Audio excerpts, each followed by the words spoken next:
시편 96편에서 시인은 세 가지를 말하고 있습니다.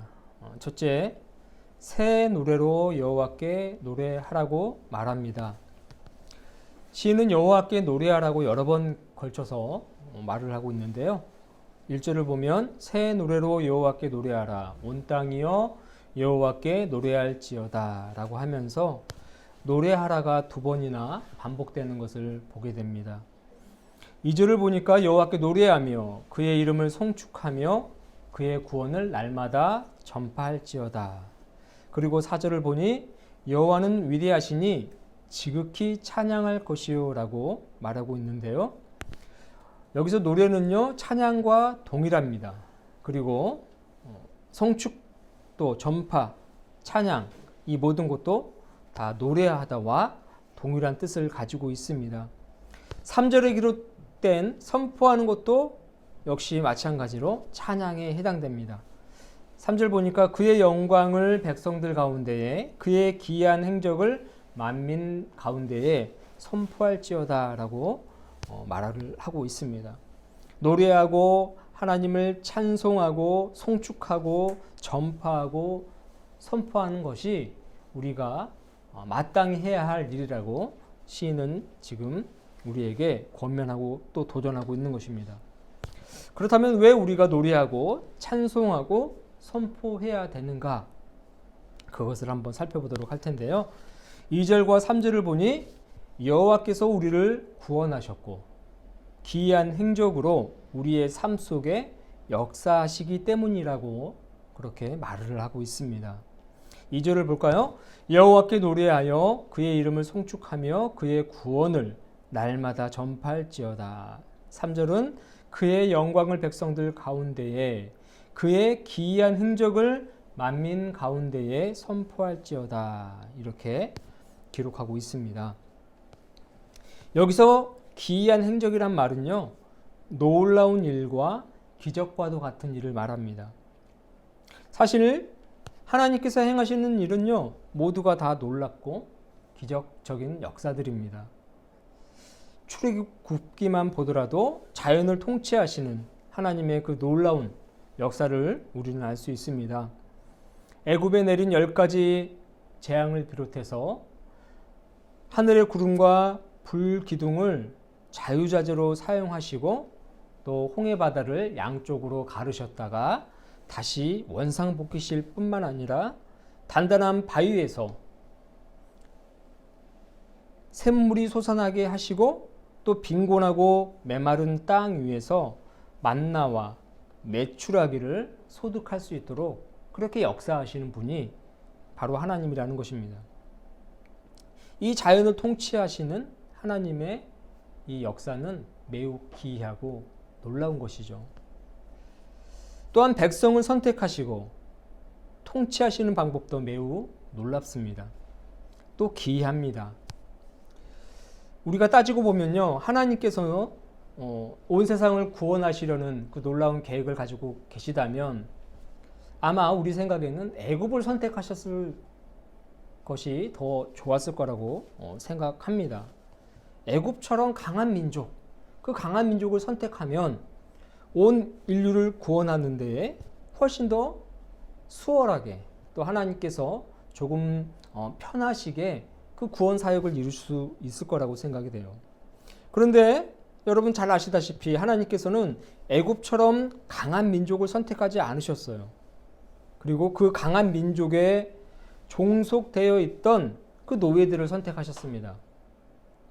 애굽을 선택하셨더라면 아니면 애굽과도 동등한 어떤 입장에서 당시 세계를 제패했던 이 바벨론 민족을 선택했더라면 아니면 아수르를 선택하셨더라면 더 나아가 가나안 민족을 선택하셨더라면 훨씬 더 수월하게 세상을 구원하실 수 있었을 텐데 하나님께서는 그렇게 하지 않으셨단 말입니다.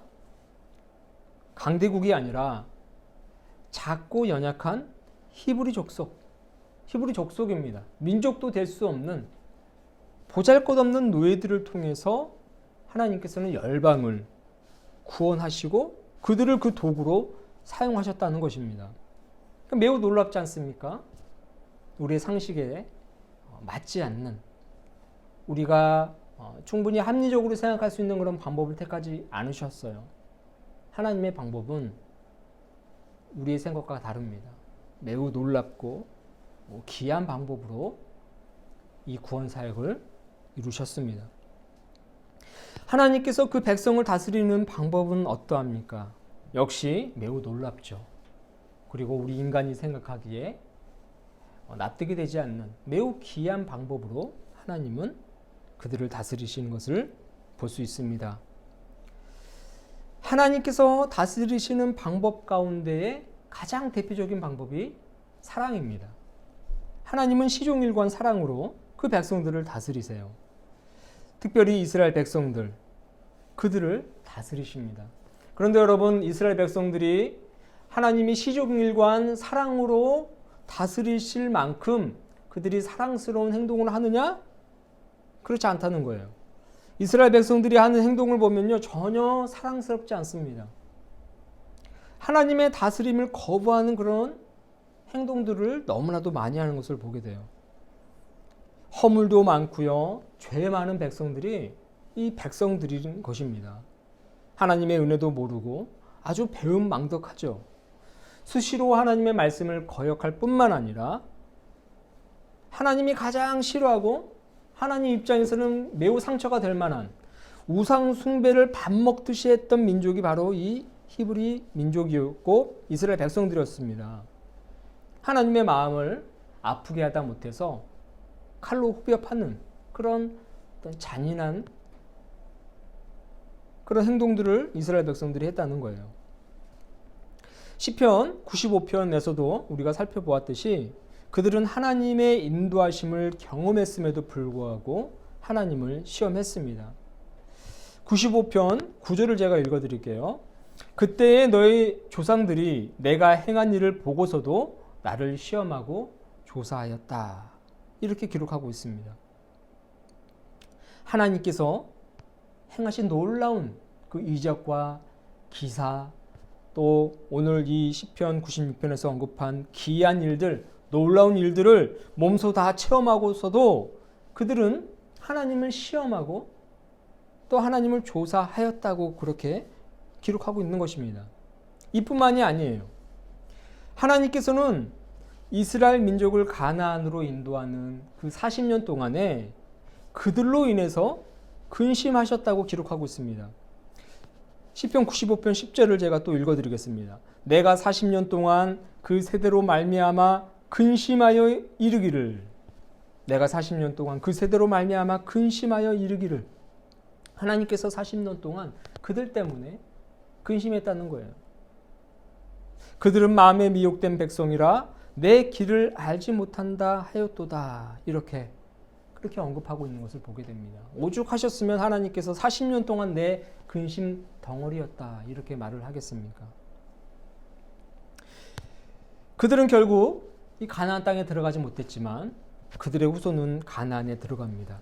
그런데 그 후손들이 가나안에 들어가서는 어떤가요? 조상들과는 좀 달랐나요?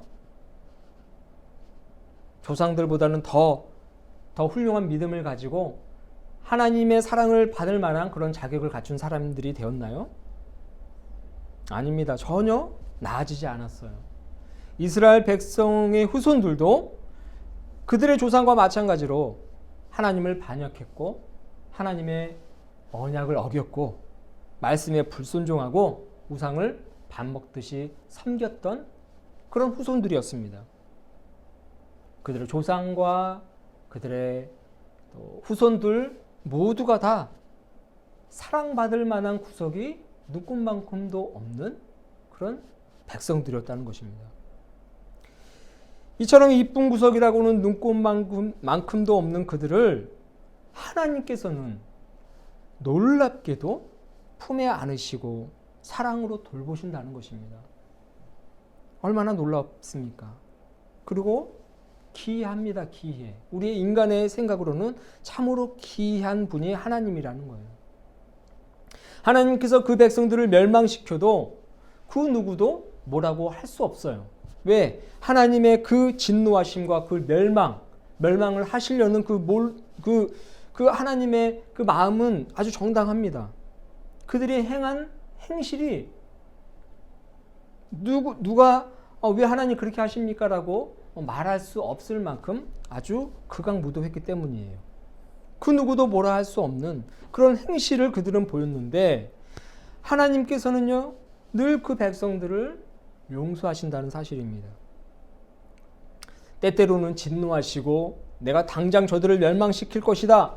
저들이 나에게 기도해도 나에게 요청해도 나에게 손을 내밀어도 나는 저들을 도와주지 않고 구원해 주지 않고 그냥 내버려 둘 것이다. 그렇게 당장 멸망시키시듯이 선지자들의 입을 통해서 엄포를 놓지만 돌아서면 잊어버리시는 분이 바로 하나님이라는 사실입니다. 금세 마음을 돌이키셔서 그들의 그 고통받는 모습, 신음하는 모습을 가슴 아파하시는 분이, 불쌍히 여기시고 긍휼히 여기시는 분이 바로 하나님이라는 거예요. 여러분, 하나님이 이러하시기 때문에 하나님을 찬송하고 또 노래하고 선포하고 그분께 영광을 돌리는 것은 마땅한 사실이라는 것입니다. 여러분, 이런 하나님을 찬양하지 않으면 그 누굴 찬송할 수 있겠어요? 애지중지하시는 그 백성들을, 말도 안 듣고 사랑받을 짓을 눈꼽만큼도 하지 않는 그 백성들을 품에 안으시고 모든 능력을 총동원해서 사랑하시는데 이런 하나님을 찬양하지 않으면 누구를 찬양할 수 있겠습니까? 그래서 시인은 노래하고 선포하고 또 찬송하고 송축하고 영광 돌리라고 그렇게 말을 하고 있는 것입니다. 그렇다면 여러분 언제 찬양해야 됩니까? 시편 104편 33절을 보면요. 내가 평생토록 여호와께 노래하며 내가 살아있는 동안에 내 하나님을 찬양하리로다. 이렇게 기록되어 있습니다. 시편 150편 마지막 절에서는요. 호흡이 있는 자는 모두 찬양하라고 선포하고 있어요. 6절에 그렇게 되어 있습니다. 호흡 있는 자마다 여호와를 찬양할지어다. 할렐루야. 여러분 시편 150편은요. 시편의 마지막이에요. 마지막 구절에 마지막 시편의 마지막 구절에 호흡이 있는 자마다 여호와를 찬양할지어다. 이렇게 말을 하는 것을 보게 됩니다. 호흡을 가지고 있는 자들은 평생토록 살아있는 동안에 그 호흡이 다하는 그날까지 하나님을 찬양하며 살아야 된다고 이야기를 하고 있습니다.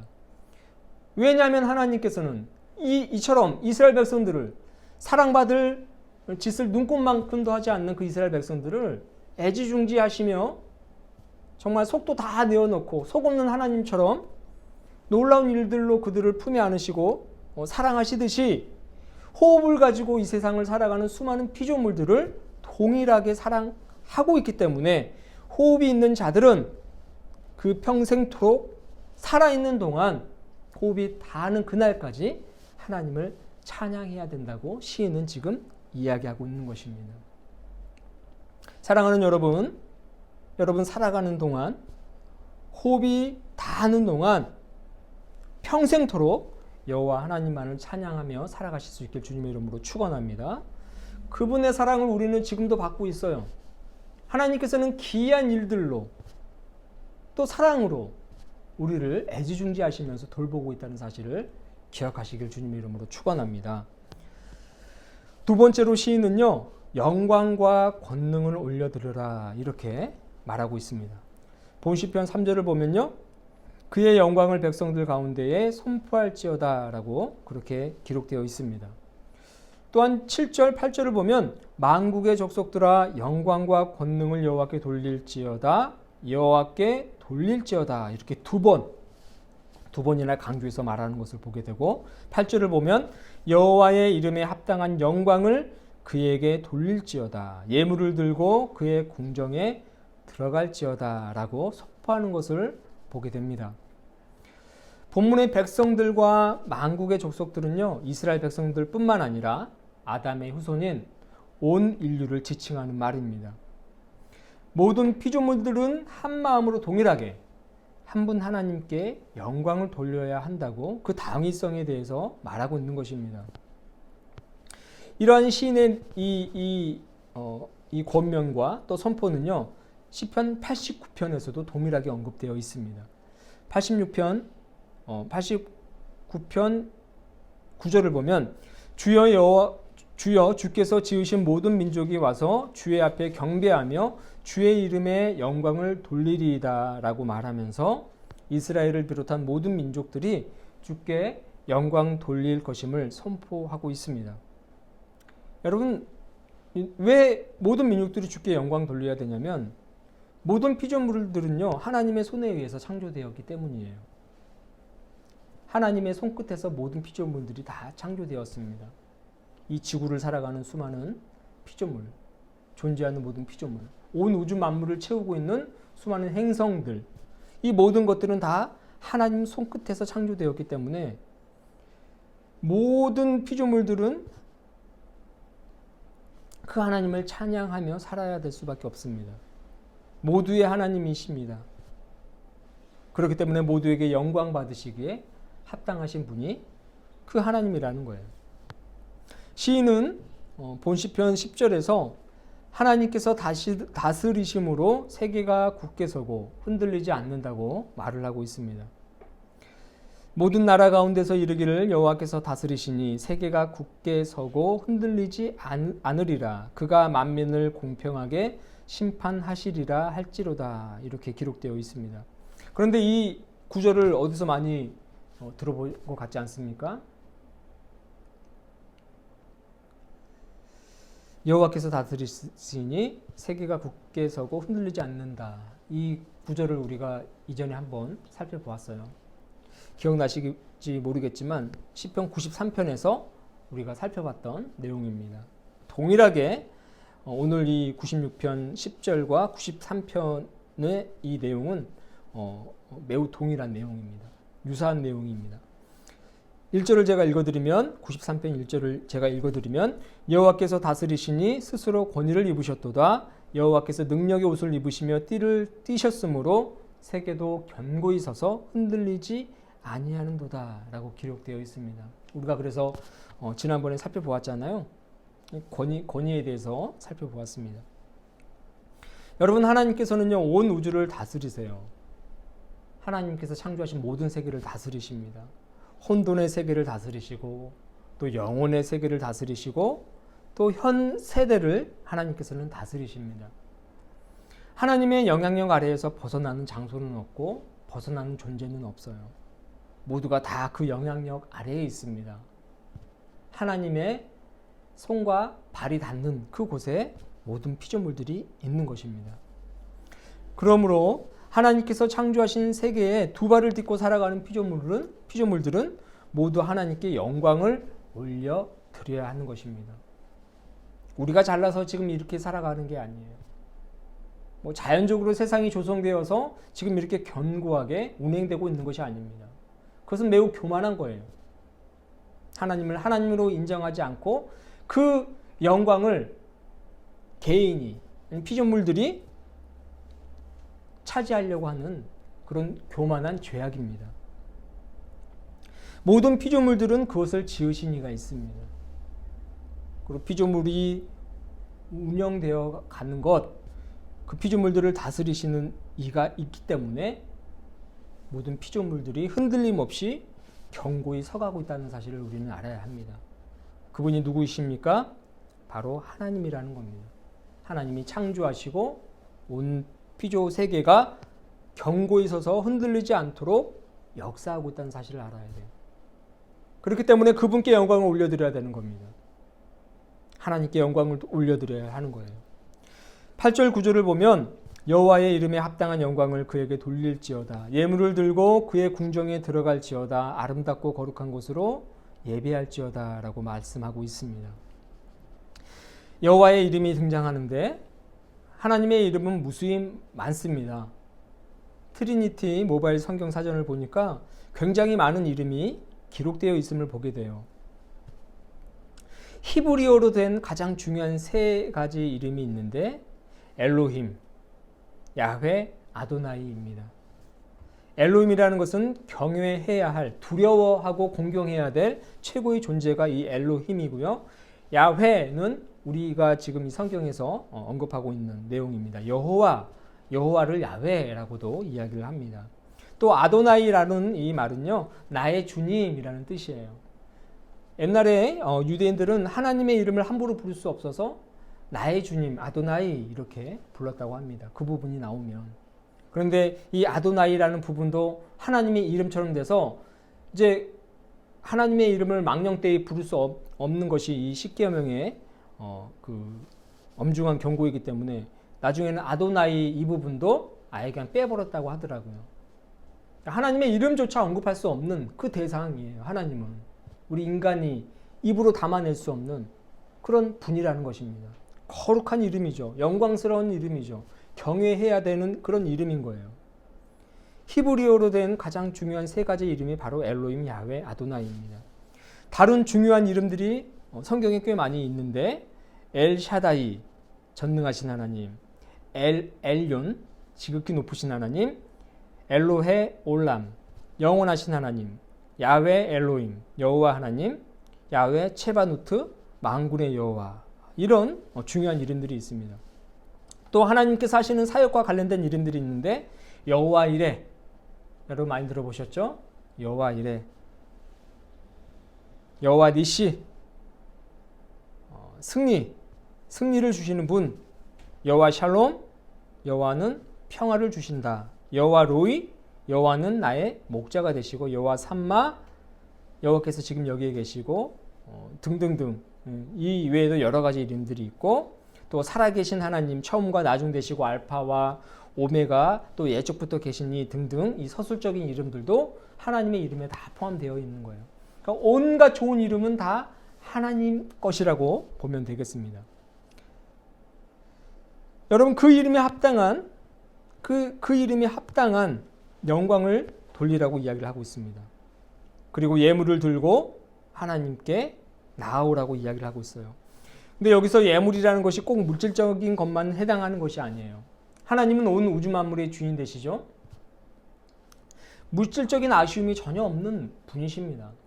우리가 착각해서는 안 돼요. 하나님은 우리에게 물질을 요구하는 분이 아닙니다.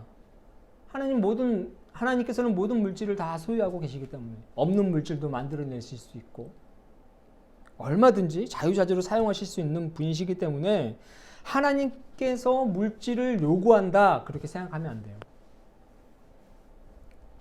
여러분, 하나님께서 우리에게 요구하는 예물은 무엇이냐면, 또 시인이 하나님께 있어서 최고의 예물을 우리가 드려야 되는데 그 예물이 무엇이라고 지금 소개하고 있냐면, 바로 그 최고의 예물은, 하나님께서 원하시는 그 예물은 바로 우리 자신이라는 것입니다. 하나님은요, 우리 자신을 하나님께 예물로 드리는 것을 최고로 여기시는 거예요. 그러니까 우리 자신이 하나님을 향한 그 신뢰와 무한한 사랑을 가지고 하나님께로 나아가는 겁니다. 그것이 하나님께서는 가장 좋은, 최고로 여기시는 예물이라는 것입니다. 로마서 12장 1절을 보면 바울은 이렇게 말합니다. 너희 몸을 하나님이 기뻐하시는 거룩한 산 제물로 드리라, 이렇게 권면하고 있어요. 제물이나 예물이나 비슷한 것입니다. 뿐만 아니라 오늘 이 구절에 보면 아름답고 거룩한 것이라고 나와 있는데, 그것도 역시 이 예물처럼 우리들 자신이라는 것, 하나님이 가장 사랑하시고 보시기에 너무나도 좋았던 우리 인간들이라는 사실을 잊어서는 안 됩니다. 다른 게 아니에요. 하나님께서는 우리가 우리 삶을 통해서 우리의 삶으로 하나님을 예배하고 그가 즐거이 머무시는 성전에 들어가 함께 즐거워하면서 우리의 모든 것을 주님께 예물로 드릴 것을 결단하는 심정으로 살아가기를 원하고 계신다는 겁니다. 그것이 가장 그 이름에 합당한 영광이고 하나님께서 가장 기뻐하시는, 또 가장 좋아하시는 아름다운 예물이라는 사실을 여러분 기억하셔야 됩니다. 아멘. 우리의 삶을 통해서 하나님을 예배하고 그가 즐거이 머무시는 성전에 들어가길 즐거워하면서 우리의 모든 것을 주님께 드릴 것을 결단하는 심정으로 하나님께 영광 돌리고 그 이름에 합당한 예물, 그 영광을 돌려야 된다는 것입니다. 여러분 우리만 정신 차리면 돼요. 수많은 피조물들 가운데 우리만 정신 차리고 이 사실을 기억하고 하나님의 이름에 합당한 대로 영광 돌리고 우리의 삶을 예물로 드리면 되는 것입니다. 우리가 문제예요. 우리가 문제. 우리만 하나님을 찬송하고 영광 돌리면 돼요. 오늘 시인이 말하고 있듯이 96편 11절 12절을 보면요. 자연 피조물들은 지금 하나님께서 요구하시는 대로 그들 자신을 하나님께 드리면서 하나님을 영화롭게 하는 그런 일들을 지금 하고 있습니다. 하늘은 기뻐하고 땅은 즐거워하고 바다와 거기에 충만한 것이 외치고 밭과 그 가운데 있는 모든 것은 즐거워할지로다 라고 되어 있어요. 숲의 모든 나무들이 여호와 앞에서 즐거이 노래한다 이렇게 말을 하고 있습니다. 피조된 모든 세계가 다 지금 하나님께서 원하시는 대로 하나님께 합당한 영광을 올려드리고 있다는 겁니다. 문제는 누구예요? 우리 자신입니다. 우리 인간만 살아계신 하나님, 정말 우리의 모든 언어로도 담아낼 수 없는 그 놀라우신 하나님을 찬송하고 그 하나님께 영광을 돌리기만 하면 된다는 거예요.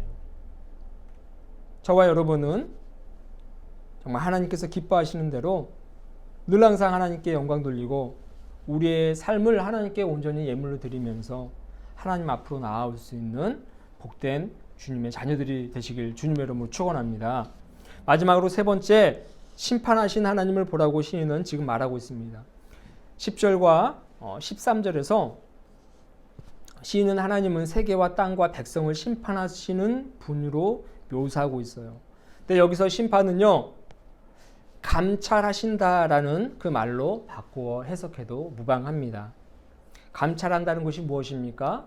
주되어 면밀하게 살펴보시면서 아주 꼼꼼하고 세밀하게 우리의 삶을 쭉 펼쳐놓고 살펴보신다는 의미인 거예요.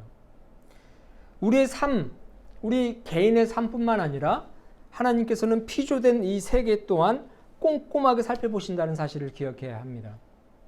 하나님께서 꼼꼼하게 살펴보시고 감찰하시기 때문에 세상이 돌아가고 우리도 생명을 얻어가며 살아갈 수가 있는 거예요. 하나님이 계시기 때문에 감찰하시고 우리의 삶을 살펴보시는 하나님이 계시기 때문에 온 세계가 유지되고 있다는 사실을 기억하셔야 됩니다. 지금 우리의 삶도 마찬가지예요. 우리가 살아가는 이 삶, 개인의 삶이 내가 건강해서가 아니래요. 내가 숨쉬고 살아가고 있기 때문에 살아가는 것이 아닙니다. 하나님이 도우시기 때문에 우리가 지금 이 현장에 있을 수 있는 거고 우리에게 주어진 24시간이 우리의 삶을 통해서 살아내어지는 것입니다. 하나님이 만약에 우리에게서 떠나가신다면 우리가 과연 하루하루를 우리가 오늘처럼 살아가고 있듯이 살 수 있을까? 그것이 가능할까? 장담할 수 없다는 것입니다. 하나님이 감찰하시면서 우리의 삶을 꼼꼼하게 살펴보시기 때문에 우리의 삶이 유지가 될 수 있다는 사실 여러분 기억하시길 주님의 이름으로 축원합니다. 하나님이 우리를 지키시고 우리를 인도하시고 우리를 이끌어 주시기 때문에 생명 얻어가면서 살아가신다는 사실을 기억하시고 겸손하게 날마다 하나님 앞에 나와서 새 노래로 여호와의 이름 찬양하고 그분의 놀라운 그 행적을 만민에게 선포하면서 합당한 영광을 주님께 돌릴 수 있기를 주님의 이름으로 축원합니다. 기도하도록 하겠습니다. 참 좋으신 주님 감사합니다. 살아서 역사하시는 그 하나님만을 의지하며 살아갈 수 있도록 도와주옵소서. 노래하고 찬송하고 선포하고 송축하고 많은 사람들에게 주님의 놀라운 행적을 전파할 수 있는 저희들이 되게 하여 주시옵소서. 하나님께 영광 돌리는 삶을 살길 원합니다. 하나님의 이름에 합당한 그 이름에 걸맞는 삶으로 하나님께 영광 돌리게 하여 주시옵시고 우리의 삶을 주도 면밀하게 감찰하시고 때로는 심판하시는 그 하나님을 의식하면서 하나님의 도우심과 운행하심을 늘 기억하며 살아갈 수 있도록 도와주시옵소서. 모든 것을 감사드리며 살아서 역사하시는 예수 그리스도의 이름으로 기도하옵나이다. 아멘.